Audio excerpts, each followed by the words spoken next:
This is the Nobel Podcast, where we talk about how to optimize your technology, life, and mind. We're joined by special operations veterans, entrepreneurs, investors, and others who have overcome difficulty to make it to the top of their craft by staying in the fight. Okay, what is your name? JT Wilkins. Where'd you grow up, JT? Grew up in Newark, Delaware. Newark, Delaware. Where'd you go to school? Went to a private Christian school through grade school, and then went to Delaware Military Academy in high school. I actually didn't know that. So ninth grade to 12th grade, you were at a military academy? Yeah, it was like a Navy junior ROTC thing.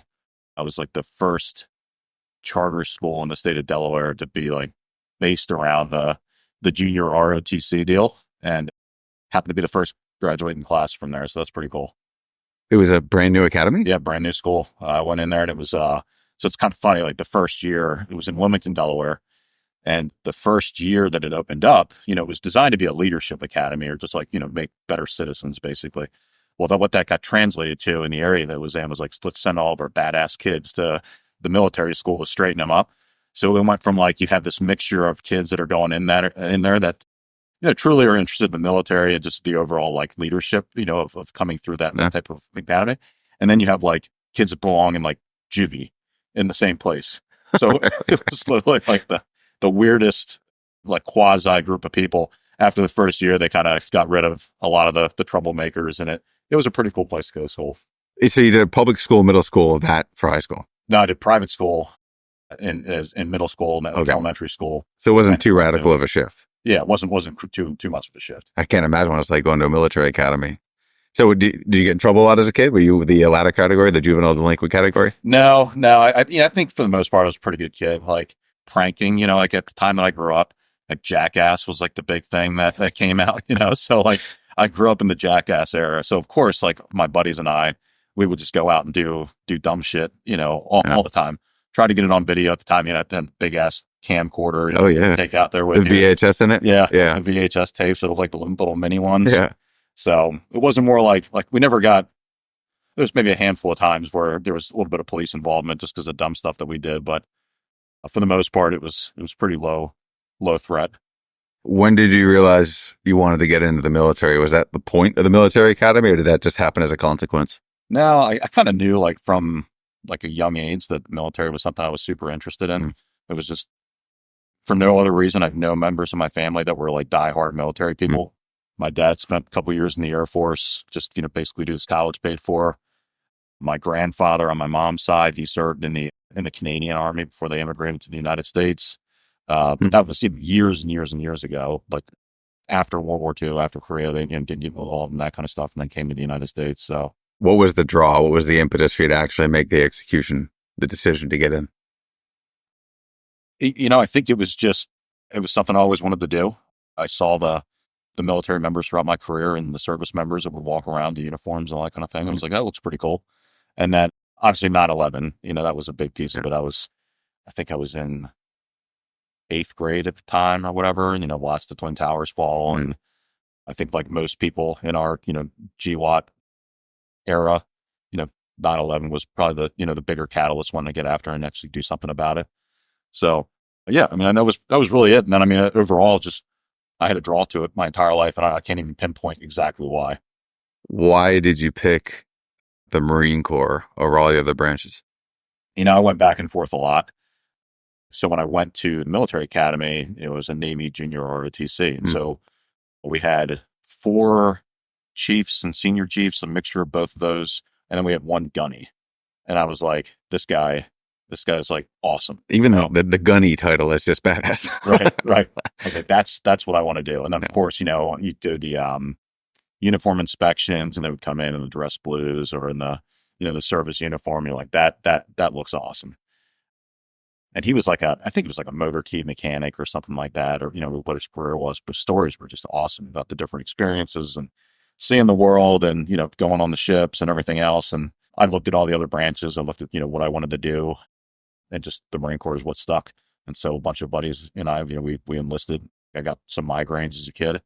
So I had to go and do a bunch of testing, which pushed me back from like all my friends that went to boot camp and went to Parris Island, right after graduating high school. So I had to go get a bunch of, medical paperwork done in order to join. And then I went to Paris Island in September 2006. So you have one of the weirdest journeys I've ever seen in the military from where you first started off. I don't know what the Marine Corps calls it, but like the rate in the Navy, your specialty, to where you ended up. So let's start from the beginning. Why, if I'm correct, did you join the Marines to be a fireman? Yeah. So I initially, I had this idea of like, I want to go in, I'll be a rifleman just like everybody else. And then as I was talking to the recruiters, they were looking at all the different jobs that were open at the time. And in 2006, there was a huge push into the air wing. They needed people to go into the air wing side of the Marine Corps. And so that's what happened to be, open at the time that I wanted to be able to get in. And so, we were talking through what was available. And it was like this category. It was the 70XX series MOSs, and it was like airfield services. Crash fire rescue was like the sexiest thing out of all those things that you can go do. So I was like, that's awesome. And talking to the recruiter, happened to be a crash fire rescue guy, walked me through the whole thing, what they do outside of just like firefighting. There's just a whole lot more that they did. So it's like, sweet, let's do that. That sounds awesome. Huge push for it right now. And then I was thinking to myself, I don't know if the Marine Corps is going to be my long-term thing. So I want to have something that maybe I can step into on the backside. So when you get to boot camp in I think it's the last 2 months of boot camp, they give you your MOS designator. And so, of course, I signed up for airfield services to go into crash fire rescue. They're like crash fire rescue, air traffic controller, or operations. And so, of course, I got like the operations job that I actually wanted, right? But it took me on a cool path because like normally you would just go to a standard like fighter wing and you would support the pilots and you'd go through whatever they needed. And I got sent over to 2nd Low Altitude Air Defense Battalion, so a Stinger Battalion. So I got to kind of live more of the ground pounder lifestyle while still, having this MOS that didn't really match for that type of job. Yep. And so I did that, that was my first 3 years in the Marine Corps. You told me a story before about getting busted down. I want to dig into that a little bit because it's not like the JT I know. So getting busted down in the military, explain what that is and what happened behind it. Yeah. So, I mean, as a kid, I grew up 3 miles from the University of Delaware. And so, as you can imagine, that's a huge party school. Yeah. I had a cousin that lived on Cleveland Avenue, just outside of the university. And so, as a kid, I would go down there and party and underage drink and, do all that kind of stuff.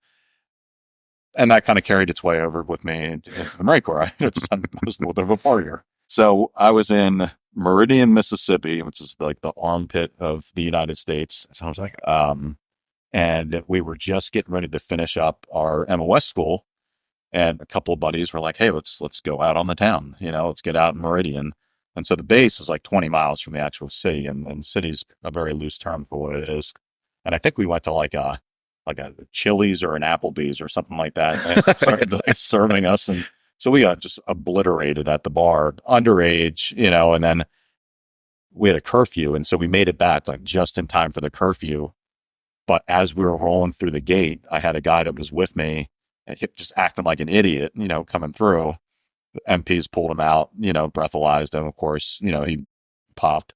I actually got back to my barracks room, passed out, just on the bed, and I just like this knock on the door, dude. And it was the staff NCO, the staff sergeant that was on duty that night, and she pulled me out, and the 2 other guys that were with us went and sat us down. She actually thought that we were obeyed, so it wasn't like a big problem, and I was going to try to play that off for a little bit, and then they realized it, and so anyway, all that long story short, we ended up going to non-judicial punishment, and I got busted down from private first class to private. All right. So you got busted down and then you obviously got back on track. And yeah, you mentioned to me briefly, but let's dig into it. You had a mentor basically at the time who helped kind of unfuck you a little bit. Talk about how that happened? Yeah. So I think I got like a little jaded after the NJP situation. It set me back behind my peers, and I looked at it like, this is dumb. I'm 19, whatever I was at the time,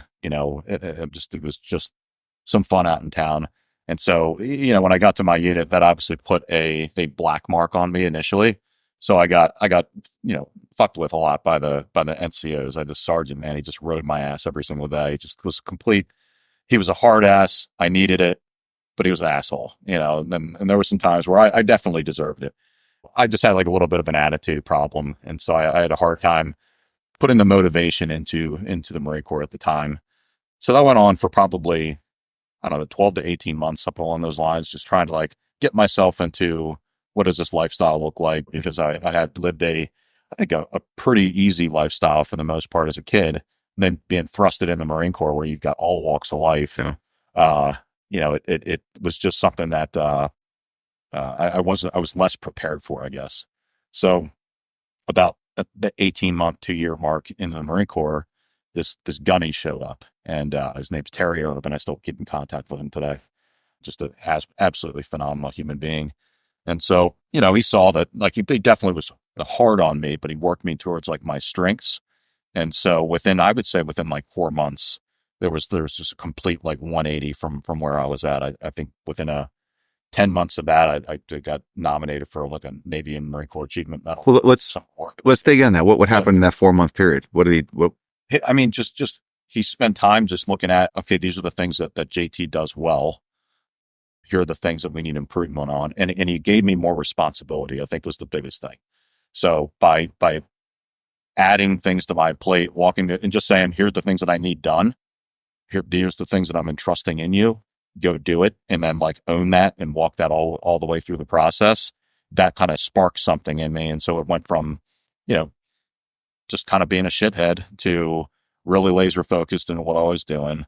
Everything improved after that point. I went from being kind of a slacker on the PT front, and then I was crushing it on the PFT and the CFT. I guess CFT wasn't at the time, but yeah, everything just improved. So the solution to being a shithead was more autonomy, more freedom, more responsibility. I imagine that's not like in today's age, like the solution to a lot of ills. I wonder, it obviously works for you. I mean, what did it do to your younger self to be able to get like given that autonomy and that ownership? Yeah, I think it was just like knowing that a senior leader that I trusted and I respected put that same trust and respect back into me, and having that opportunity to go out and own those projects and do the things that he needed me to do, and put me in these different leadership positions, I think accelerated my growth in the Marine Corps. So yeah, just an absolutely awesome human being. I literally just talked to him 3 or 4 weeks ago, just checking up and see how things were going. He's, been retired for 5-6 years now. But it's good just to keep in contact with good people. So after like the 3-year mark, I was on the fence whether or not I was going to stay in the Marine Corps or get out. And, he obviously pushed me and said, I think, you need to give us another shot. Like, you need to try to do this again. Like, keep yourself going. You're doing it. You're in this really good spot. So I ended up looking at the trajectory of what my career was going to be in ops. And I knew I didn't want to do that for a long time.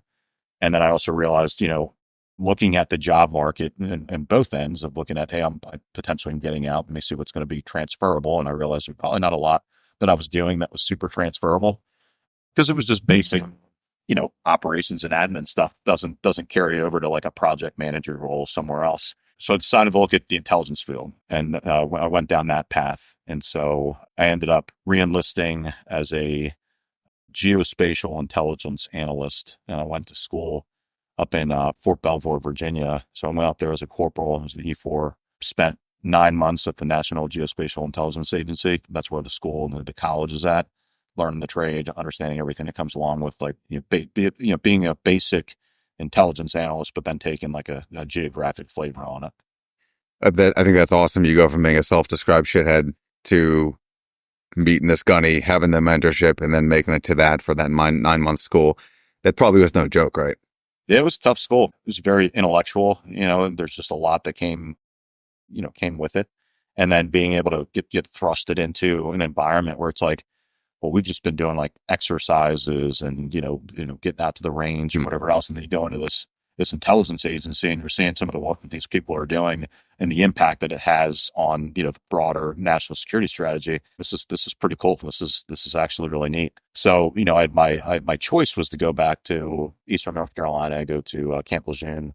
So the 2nd Intel Battalion at the time was getting ready to go to Afghanistan. So put my request in for that duty station. And then I got orders to Okinawa, Japan instead. So complete opposite of anything I wanted to do. But it ended up being like a huge blessing. I mean, going out to Japan was absolutely amazing.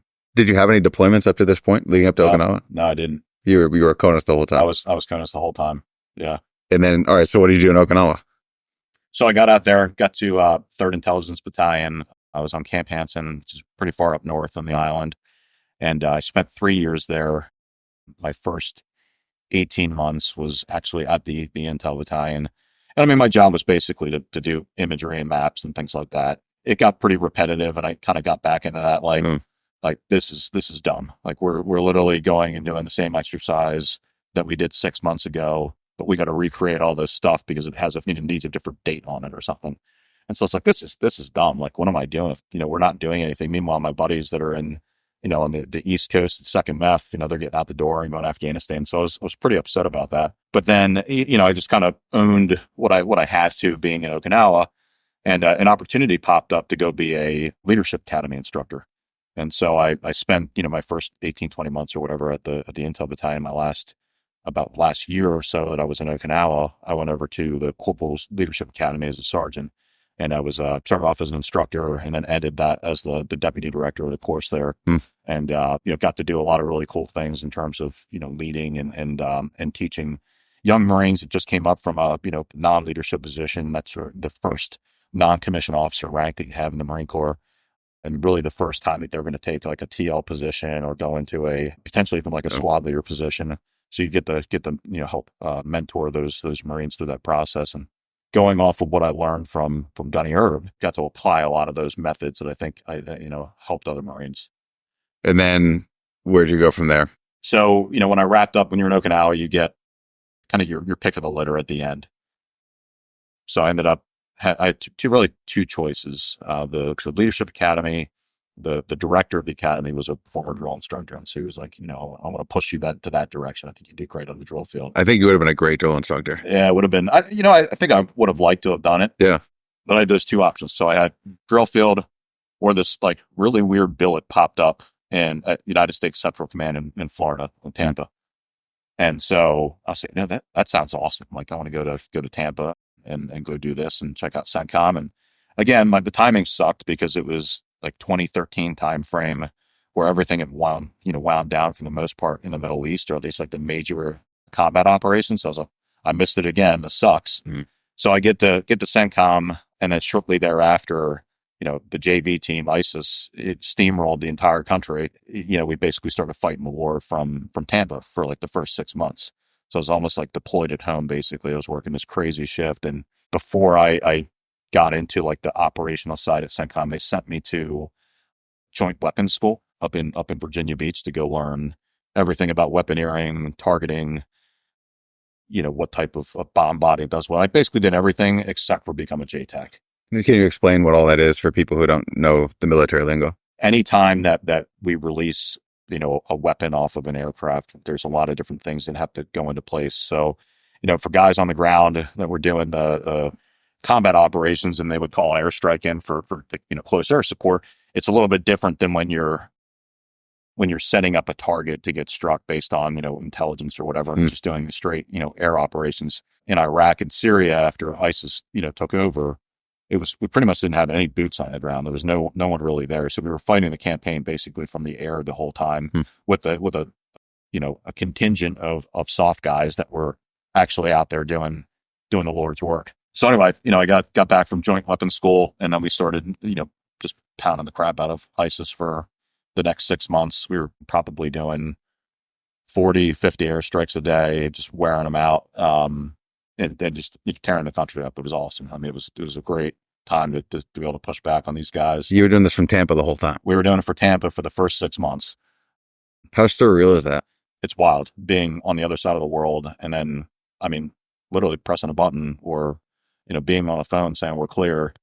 And then, on the other end of it, you're taking life. Were there any boots on the ground, like observing this, or is it straight up through technology? Straight up drones, fast movers, big bombers, you kind of name it. And I mean, we did it all from Tampa or from other areas, that might have been supporting us remotely. And what was the drive home from work after that? Like, what did you What were you thinking about when you got done doing a strike on the other side of the world, driving home through Florida traffic? Doing what you're doing at work all day. And then obviously a lot of that's classified. So like you can't even like talk to family, about what happened or whatever else. You say, we did some stuff today at work and just got to decompress. And at the time I actually lived on base. So my commute was like 4 minutes. So, you didn't really get to digest it. I didn't get the, so at home you just kind of sit back, but we were so busy that, I was working, I think from like 2 a.m. to like 3 p.m. every day. Jesus. For like 6 months. So shortly after, all that was going on,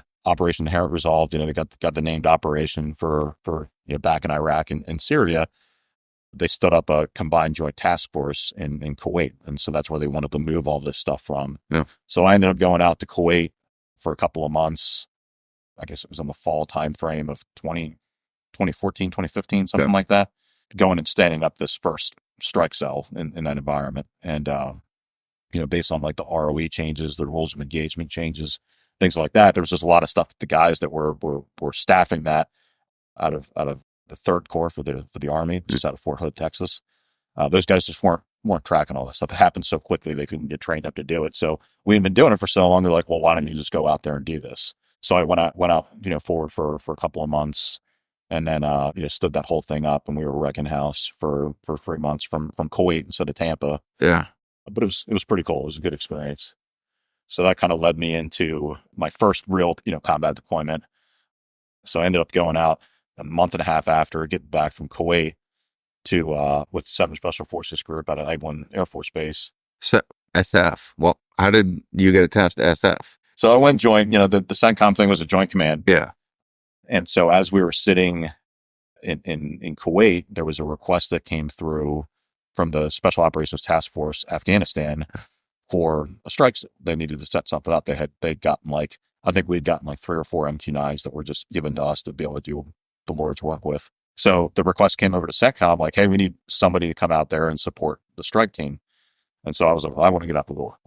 Put me in coach. I'm ready to go. Even though I was only back for a month. I basically came home for Christmas and then went right back out the door in January to Afghanistan. So I ended up getting in with the Special Forces dudes, sat in their cell for 6 months of that deployment with a super restrictive rules of engagement policy at the time. Because at the time it was like, we went from wanting to wipe out the Taliban to now let's try to build the country back up. Mm-hmm. So they didn't allow us to strike structures.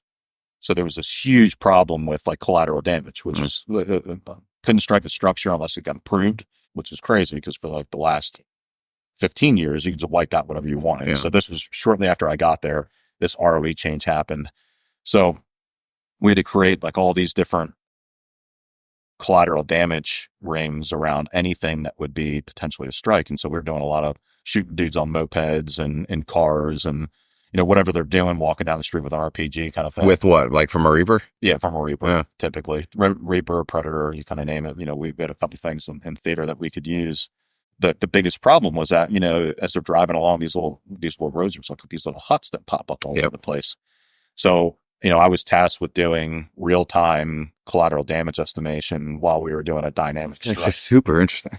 Yeah, so it was basically you're doing on-the-fly math to kill somebody. It's kind of the way that it worked out. So you'd have, the bird that would come in, and I would look at it and say, all right, this guy's on a moped. He's traveling about 30 miles per hour, 30 kilometers an hour. And we've got, another 500 yards of green terrain, no structures there. So then you got to figure out on the back end, okay, if it takes the bird 15 seconds to get in, then time of flight's 25 seconds because they're sitting a couple miles away. So then you go look at, okay, he's going to travel over 25 seconds, 30 kilometers an hour. How much distance is he going to make in that period of time? And then say, we're still good to shoot this guy, and that's what I did for 6 months. Were you doing this while you were boots on the ground? Yeah. Walking in the green zone? Yep. Interesting. What, do you have a risk coach? How are you keeping track of this? Do you have a clipboard? What was your... Yeah. So I had just a little spreadsheet, just kind of gave me the distance and calculation of how much distance over a period of time that, I'd be moving. Just that basic calculation on the backside. And so it would be, I'm sitting in one seat. We've got our air guy that's sitting next to me. The JTAC equivalent, basically? So then we had a CCT. So, Air Force Combat Controller. That was our JTAC. And he's ultimately the one that was calling in the strikes. But it was He's making sure the airspace is clear. I'm making sure that what we shoot is legal. And then, ultimately the JTAC is saying cleared hot. I didn't even know that was a role. Like I assume if anything goes wrong, they're looking at you. Yeah. Yeah. It's, your math better be right in 25 seconds. It's not a good feeling. We had an awesome team for that deployment. And I mean, we just got for as restrictive as it was, we got after it really hard and got a lot done in that couple of months. I'm curious. So what's a concrete situation? So if you're walking with a group of Green Berets alongside a river, you see a guy with a moped half a mile away, what happens? Yeah. So, I mean, if the guy's on a moped and he's got with an AK-47, and he's got an AK, and it's a threat. I mean, in that case, that's like a self-defense thing, right? Like, this guy clearly is a threat. So I'm not involved in self-defense. You can do whatever you want at that point, within reason.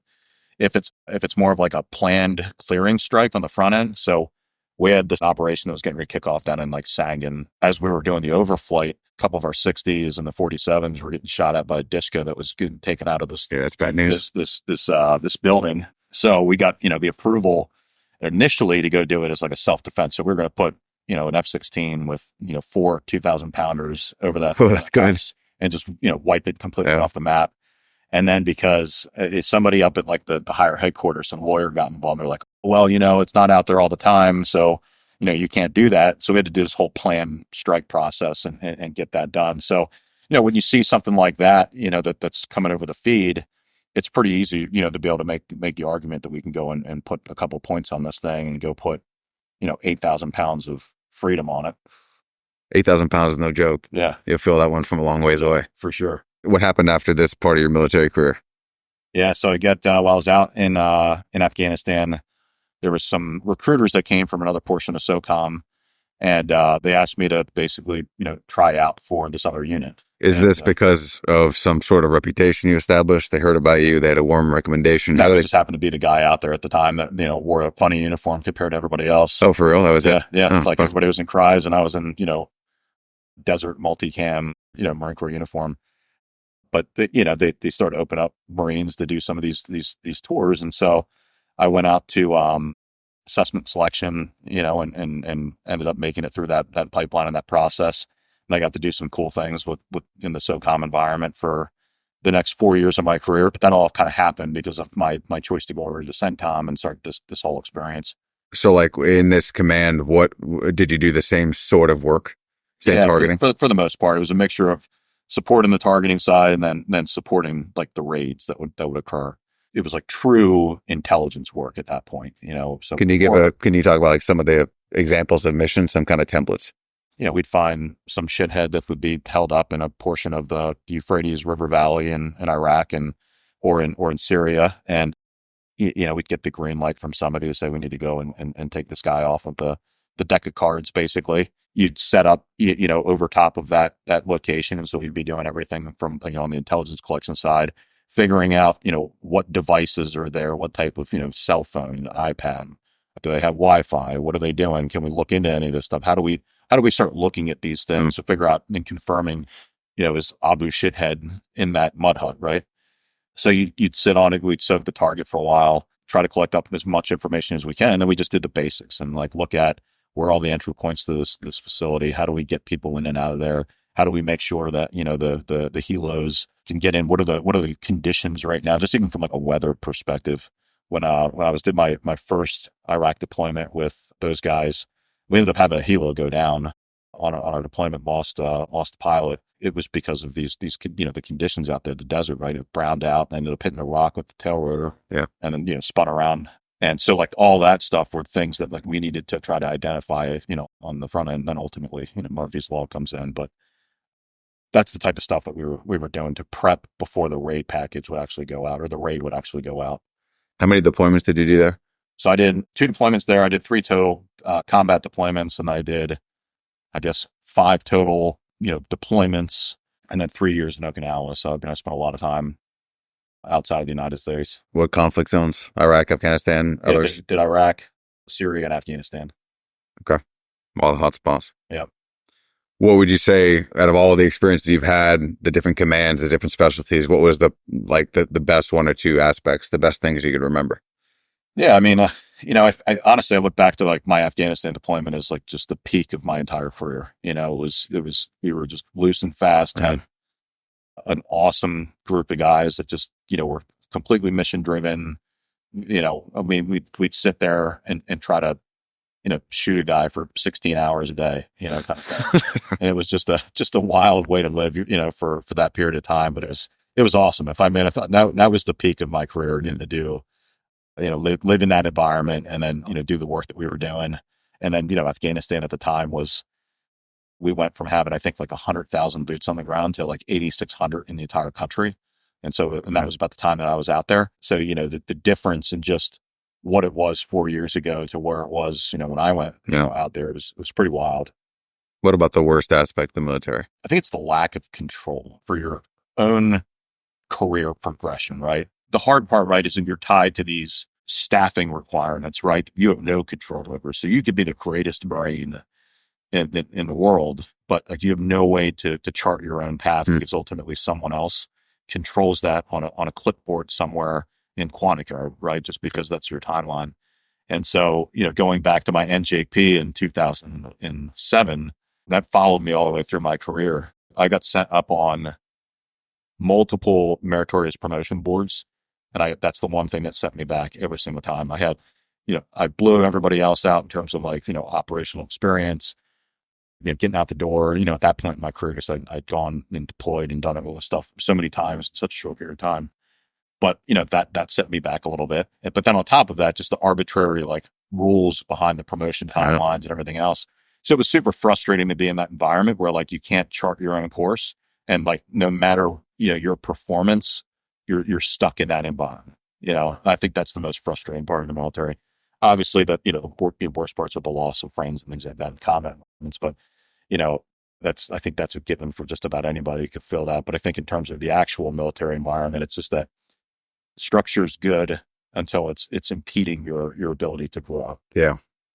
So I guess that ties into why you transitioned out. What was the ultimate decision process in saying, all right, I'm done. I'm not going to do the full whatever period of time I thought I was. What was the impetus? Yeah, so I was a gunny. I hit like the rank that I wanted to hit in the Marine Corps. That was like the one thing throughout my entire career. I don't care about doing anything else other than becoming a gunnery sergeant. I was at the 13-year mark that I just got promoted to gunny, and I knew my time having fun was getting ready to end, and I was going to go back to what I lived the first 6 years of my career. So I had kind of an opportunity presented to me, to be able to leave from the environment that I was in SOCOM and have a really good transition pathway. And I met a lot of really cool people. And I think one of the things that was for me was like, I'm relevant right now because of the work that I had just been doing as a doer. And I wanted to be able to leave with relevancy rather than go up, into a management or a leadership position in a conventional unit again, and then kind of lose that relevancy. I started the transition, process of getting out of the military, at that 13-year mark. I ended up doing 14 years on active duty. I did another year in the reserves. But yeah, the transition was like, it was a wild process. So when I made the decision, I kind of stuck with it. I didn't go back and forth. It was like, this is what we're doing. I got to set the family up, make sure that we're in a good environment, when I leave in a good spot. So I basically got 18 months of transition and I knew that I was going to get out. That's huge. Which was absolutely, it was such a big deal for me. In between that, I was still deploying. I was still doing workups. I was still doing exercises, doing different places that we needed to go. But I was able to start doing a lot of networking through that time and figuring out, like, I think the number one thing that I figured out through my whole like networking process was what I don't want to do. When you get out, there's all the like, I looked at, just like everybody does, you look at the Amazon, military pathways. You look at the Bank of America financial consulting pathways, consulting and everything else. And that's what's funny is I ended up doing that, right? I ended up picking that. So you look at all those different things that you have at your fingertips, and you just kind of learn, like, this is what I actually don't want to do. I don't want to be in a warehouse. I don't want to be in a a suit and tie every single day going to a financial services location. And so I did like 200 informational interviews with just guys that I found on LinkedIn And 200 basically phone calls. Yep, 200 phone calls. That's abnormal. I have a book like, that's probably an inch thick, just of notes of talking to people. Oh my God, you did your homework. Yeah, yeah. And I just, I went into it and I said, look, I'm not asking you for a job. I want to hear about your experience. So I'd reach out to a guy on LinkedIn. It would be, let's say he's at, GE Aviation or something. So I type in GE Aviation on LinkedIn, and then I would put, past companies and list, the military branches out in there. And so I would say I had almost a 99% return rate anytime I would, email or shoot these guys a note of, hey man, can I just get 10 minutes of your time to tell me a little bit about your experience?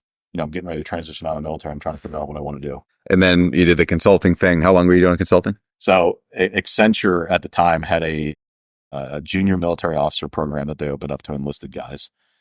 And so I ended up going up for an in-person interview prior to my last Iraq deployment. So I flew up to Chicago, went through the whole process, got my offer, and they're like, yeah, we'll hold it for you until you're out, which was I think at that point it was in September, and I wasn't getting out until March. So it was an incredibly long time that they were willing to hold this for me, and I'm super grateful for it. So I ended up going, my last Iraq deployment in October of 2019 through the end of January 2020. I came back a little bit early just so I could start my transition pathway out. Of course, a month and a half after I got back or a month after I got back from Iraq, the pandemic hit. Yeah. So I transitioned out in March of 2020 at the height of COVID. I didn't even do like a going away ceremony. Couldn't even get my physical DD-214.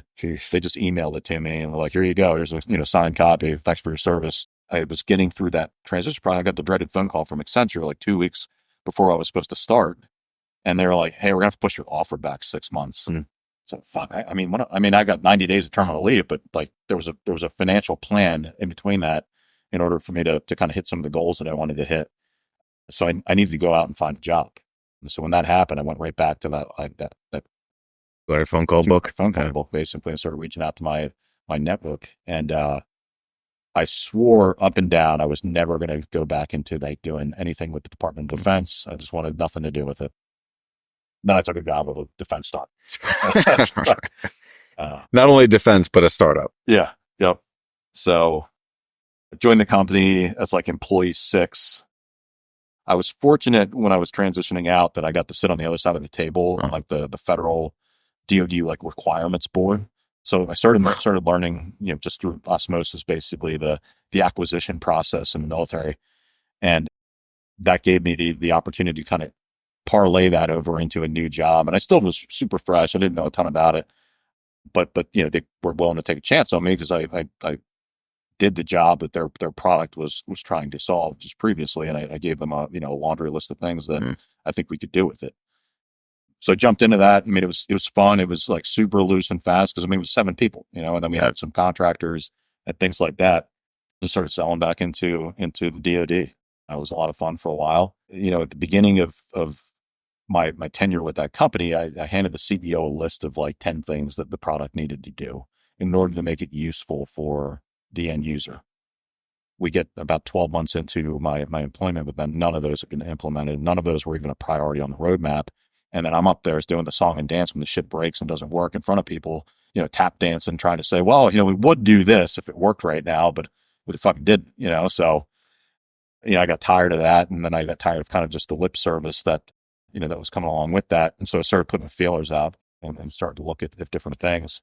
And I found ZeroS. Let's look at the cultural aspect. So that's huge. You identified there were some shortcomings in the product. Tiny startup. The nature of any startup is going to be small, super dynamic, and has to be a master of unfucking itself. What was standing in the way of those improvements being acted upon? Where was the fault in the culture that enabled that to happen? There wasn't a good feedback loop. So it was the most bureaucratic startup you've ever seen. It was incredibly siloed. So we had 2 BD guys, was me and the VP of the company. And then we reported over to the CEO, and then there was the dev guys on that side. And so we were basically told we can't really speak to the dev people without getting the CEO involved. And so he just very much was, in the weeds of all of those things. But he wasn't connecting them, I guess. He was not. And the problem is that I could sit there and say, here are all the priorities that we need to do. If it didn't fit into the CEO's priorities, what he thought it should do or what he wants it to do, it just wasn't, it was kind of gaffed off. So the communication was a major problem. And then it was like extreme micromanagement, to the point where it's like, guys, like we have a lot to do right now. And if we want to grow this thing, like I need to be able to be pretty autonomous to get out there and do it. 9 a.m. stand up and a 5 p.m. stand down every single day for the whole company, just basically to make sure that, the people were there. And I was like, that's very military. It's very military. And the guy that's running had no military experience, which is wild. So it's kind of weird. I'm looking at like your background, the intelligence aspect. Most people when they're getting out don't have good recommendation for the business they're going to work for. You spent however many years in the military. Was it just the analytical part of your mind that looked at this thing and like said from first principles, this is what I think has to be improved in order to be able to sell it? What was your thought process? How did you know to do that? Yeah. So, like the product basically was a 3D common operating picture is really what it was designed to do, where I could take, one piece of data from somewhere else in the world and load it into this system and I could see it from anywhere else. Yeah. And so I had just lived this problem in Iraq. We were the only part of our command at the time that dealt with both the Basra consulate being attacked the year before when we were in Iraq.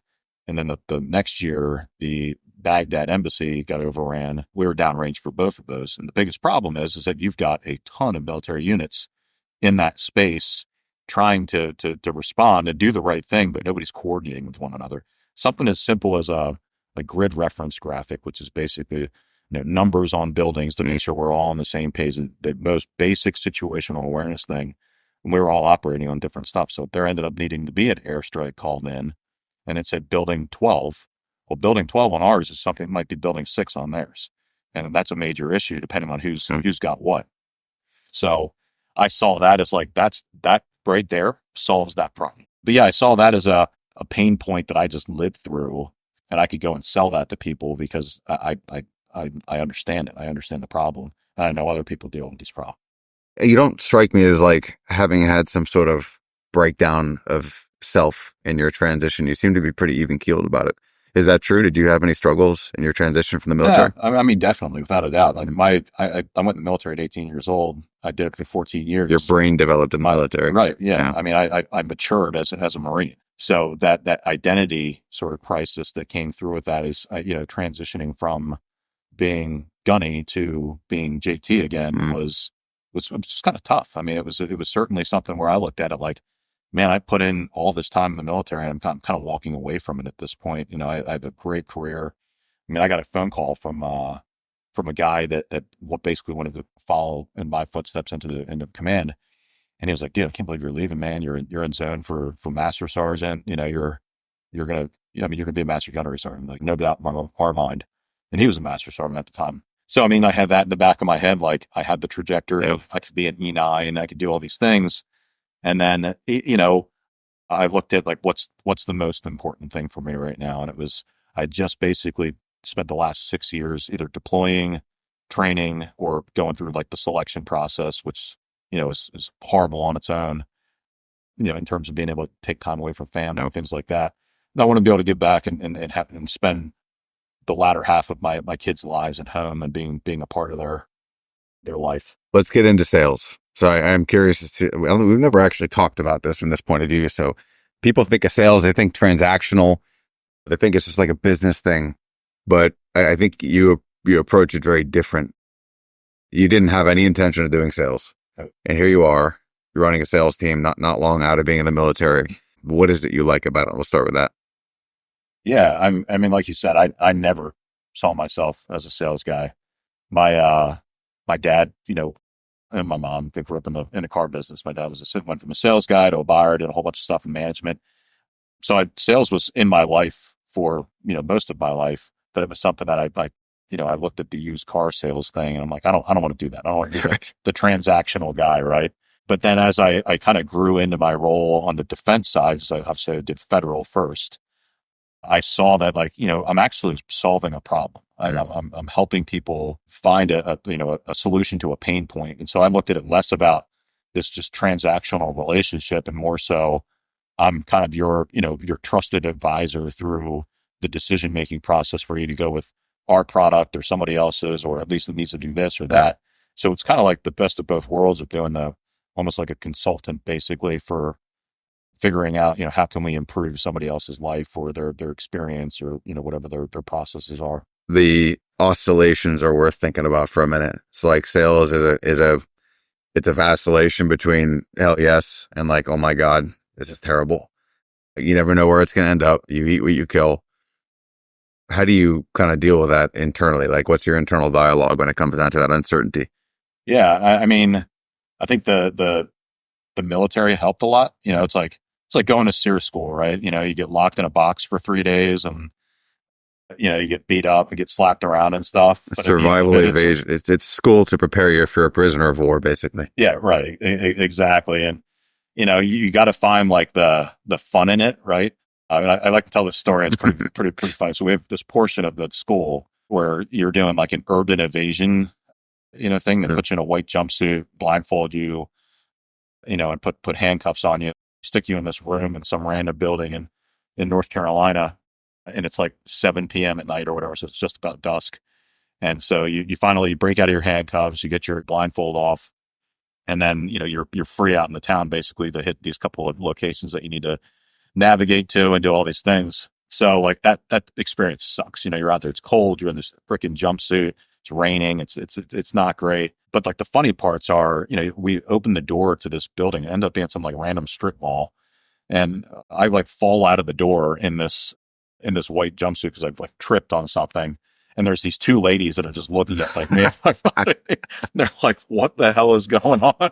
And so like one of the instructors had to come over and kind of explain that like we weren't just kidnapped. But I go back to like sales, right? Of like, like you have these really high highs and these really low lows, but having gone through like experiences that for most people, that would be absolutely horrible. They do kind of suck, but you just kind of, get the joy out of dealing with that suck and the experience on the backside of it. I think specifically with sales, it's just nothing but constant problem solving. And you're always asking yourself, what are the things that we could be doing differently in order to get to yes? And sometimes that's never going to happen. And you have to be prepared for that and be able to make the decision to move on, get off the X, because you're just wasting time and it's the law of diminishing returns at some point. But sales is much like the military experience where you're doing the day-to-day grunt work to achieve a larger thing, and then it just changes in the way that you look at it. Instead of having a mission accomplishment, it's you're transacting a sale, which helps you grow the business, and then in turn helps that client solve a pain point. What do you think about sales for military? It wasn't a thing like in my knuckle dragger brain when I was in. I didn't think it was like the two paired. The experience I've seen is that military actually tends to do really well in a sales role. I haven't quite put my finger on why that is, but like you had an intuition to do 200 phone calls getting out. That's not normal. Like that's a level of analysis and like you keep saying problem solving. What is it about, let's say, a military mindset that might actually fit the sales role? Yeah, I think, from a really early age in the military, you're given a leadership environment and a podium to stand on. And so whether that's leading 4 people or 30, you get an opportunity to stand up in front of those folks and say things that hopefully make sense. And you're leading those people into different environments. So I think it's the same way in sales, is that you're just bred very early on in the military to be able to speak, smartly and concisely, get the mission done, work whatever you need to, and then I think guys that understand that do really, really well. I think, I look at it like the F3EA, which is like the soft targeting methodology, which is find, fix, finish, exploit, analyze. And if you can master that, that just the find, the fix, and then the finish part, and you understand that from that perspective, sales is no different. You're doing it just for a different end state and purpose. So I look at it like that. If you can understand F3EA, you can do sales. What do you do to get yourself ready for the day? You have like a morning ritual? So, I live in Florida, it's beautiful all year round for the most part. And I'm fortunate to live pretty close to the coast. So almost religiously every day, take the dog out in the morning and we'll go out We have a beach in our neighborhood that overlooks the Tampa Bay, and we'll walk out on the beach and just hang out for 15 minutes, sitting right on the seawall, You just and the kind of dog. decompressing with me and the dog. Yeah. Or just even, if the dog doesn't want to go, or, tired, or we've wood drilled a little too much, the dog's getting a little bit old. I'll just go out there and just sit there for, 10, 15 minutes overlooking the water, just kind of decompressing to get the day started. Get a workout in, do whatever. But that's kind of like my Zen moment for every morning. What about like at the end of the day when you want to turn off work mode, spend time with the family? What is the transition from work mode to family mode? Is there a ritual? You have certain things you like to do? And I don't, You don't transition? I probably don't do that well at that, honestly.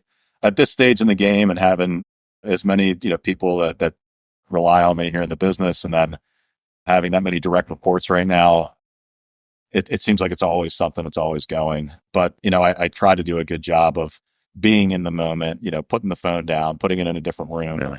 and then focusing on, my daughters come home from school and they want to tell me, what they did at school. I try to be in the moment with them. It's hard. It's hard to get lost just even outside of the sales side, right? I mean, the digital environment that you live in, right? Your phone's always strapped to you. And tell me about fishing. So you seem to have like a Zen of fishing thing going on. You literally go out there by yourself. What's going on out there? Like, what's going on in your head? What do you get out of it?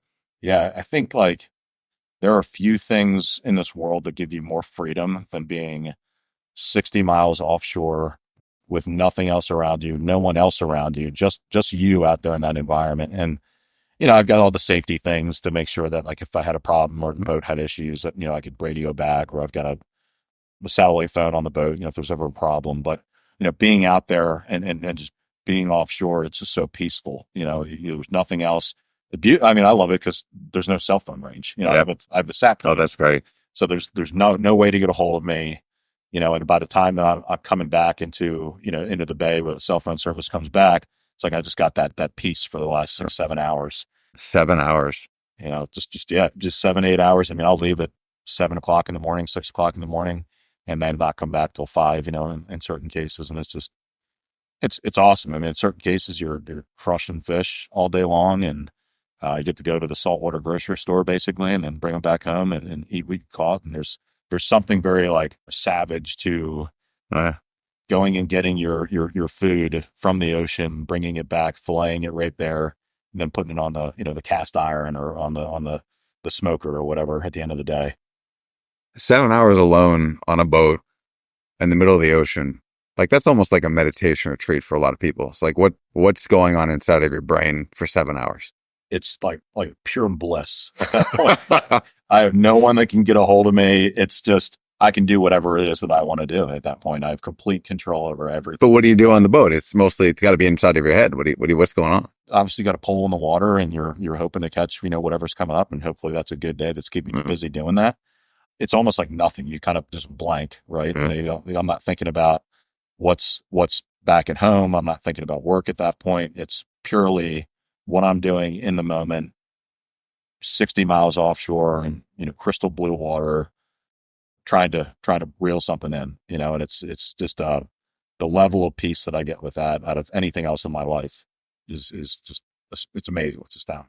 At the 7 hour mark, do you not want to come back in, or you're like, all right, I'm ready to go home now? It depends. I mean, it's a little hot in Florida recently. Right. So, but 93 degrees out on the water, it's pretty fucking hot. Smoke. You're kind of ready. I mean, I get to that point where I'm like, all right, I had a really good day out here. Let's go home and enjoy the fruits of being out there. But yeah, I mean, of course, I want to go right back out the next day, or, do it as much as I can. And, the beauty of it is just being able to enjoy that also with my family and friends, being able to go offshore and have that. But there's something peaceful to just doing it by yourself every once in a while, having that just you time. What are 1 or 2 or 3 books you think other people should read? Yeah. So, it's probably pretty cliche with a lot of military guys, but Stan McChrystal's Teams. I never actually read it. Yeah. I think it's an absolutely phenomenal leadership and management book that anybody can read and pick up and understand. And he does such a good job of tying everything back from like his, commander of Joint Special Operations Command and leading, these elite units out in combat and trying to set it up in a time that was at the time in the military that he was in, and talking about it throughout the book, there wasn't like this really good joint concept. You had a lot of people doing things on their own that didn't translate well into working well together. And so he kind of talked about how he used the decentralized leadership approach, allowing people to work towards their strengths, allowing the lowest unit leader to make decisions and have the trust from the highest brass. Like those two, like that concept in and of itself is something that I think everyone should, just take a moment and read through and really understand how that impacts your potential leadership style in the future. Do you apply that now in a business environment? Yeah, I try to. I mean, I think there's two sides of it, right? There's one where you can be super laissez-faire with your team and not be on top of it. I look at it more so, the decentralized leadership approach is if you hire the right people and you hire good people, That's right. that you don't have to worry about that. You set them off, you give them a mission, and we'll have them execute. And then, it's kind of that trust but verify, type of style, right? You put them in a position to do well, and then you support them in the best way that you can. What about movies? 1, 2, 3 movies you think everyone should see? Wolf of Wall Street. That's my favorite movie in the world. Is it really? Yeah, I've literally loved that movie.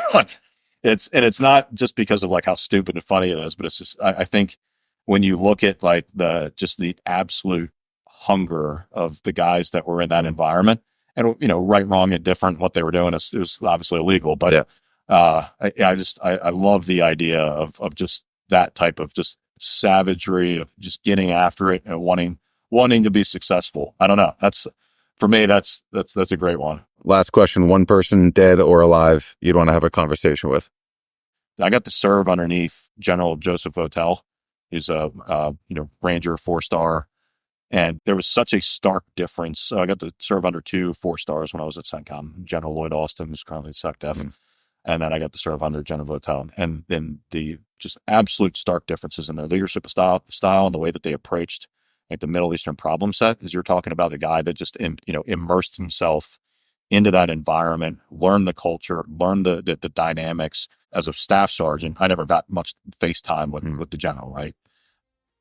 And so, I think just based on having been able to serve underneath him and getting, an hour sit down just to listen to him. I don't even want to ask all the questions. I just want to hear like from you to me, tell me what you're the walk from, second lieutenant Ranger to 4-star general, having led SOCOM and CENTCOM and JSOC and all these amazing units.